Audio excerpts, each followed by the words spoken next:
Angel Vo, and I'm here with Julia Medina. In this podcast, Julia and I will explore the topic of social media and technology in alignment with the conversation of mental health.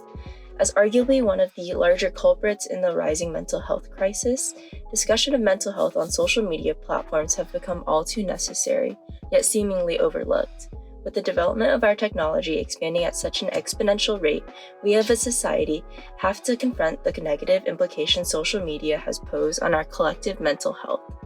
In this podcast, we'll be interviewing Dr. David Zhang, a communications professor at Santa Clara, who specializes in studying the intersection of technology and communications.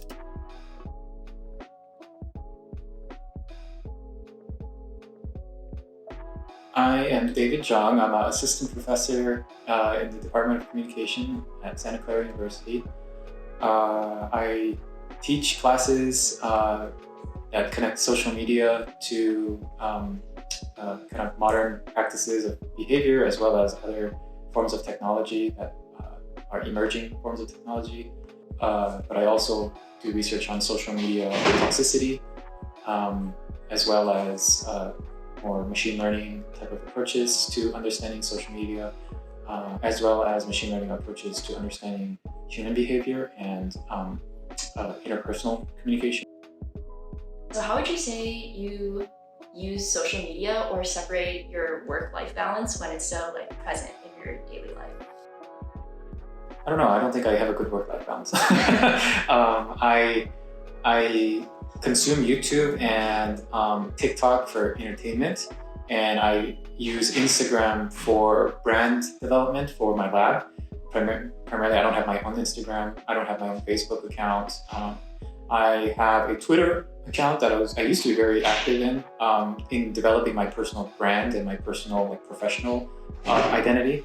There's this notion of academic Twitter that I don't know if you're familiar with, but a lot of faculty and a lot of researchers, they tend to communicate with one another on Twitter publicly and talk about things of controversy or celebrate news and things like that. But I started to do a lot less of that this year because I feel like it's very anxiety triggering, because that is all hinged with an undertone of comparison, social comparison. Like social media inherently is anxiety provoking, no matter how positive it is or how positive it seems, because everything is a comparison of something else. And did you get enough likes? Are people responding? Did the person who was supposed to respond, did they not respond? If they didn't respond, what are they thinking? All of these thoughts go through your head. I wonder what some other people think about my thoughts on this. Is this making me look weak? And I feel like those are things that come up even if the public-facing comments and reactions are all positive. And I just learned that I wouldn't even want to post about successes that I've been having, let alone failures in recent years. And that's my and that could be a little bit extreme, but that's my conclusion that I've come to after realizing that even when I post success, I am triggering people. Some people will not be happy about that, or some people may not be happy about the way I worded it, and I'd just rather stay quiet. So, and that was a recent thing. It wasn't like I always felt this way, and it may not be the way that I continue to feel, but as of now, that's all. The easiest way to go about this is just say, oh, don't use it. But that's not a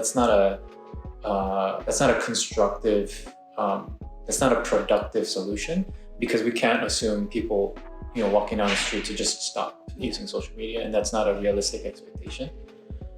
I do think being mindful of your time on it and being mindful of boundaries is important, because if you are going to use it and if you're not going to drop it cold turkey, then you do also have to limit yourself with restrictions that the platform itself is not going to give. Participating in this conversation was deeply insightful into how I understand my relationship with social media and my mental health to be.